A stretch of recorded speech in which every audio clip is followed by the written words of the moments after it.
Once when I was exploring on my Google Earth Pro, I found an option for Flight Simulator, and I clicked it.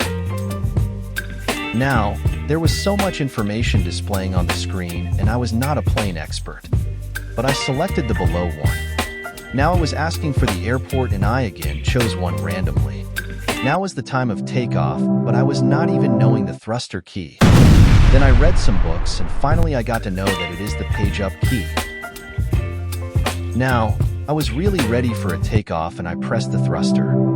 But suddenly, I saw the plane was going towards the left and could crash in the airport. This was obvious as the plane was not on autopilot. I pressed some keys, and finally I succeeded to keep it on its way. And after some time, the plane was not touching the ground.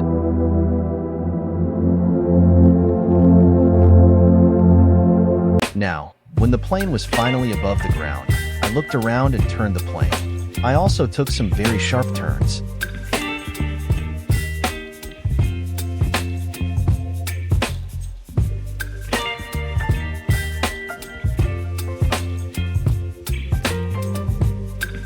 Now, most of the things that goes up have to come down also. Yes, it was the time of landing. So this was my first flight in the flight simulator of Google Earth Pro. Make sure to subscribe to the channel as I create more of this kind. Also, you can check the channel for some aviation content. Thank you for watching. Bye-bye.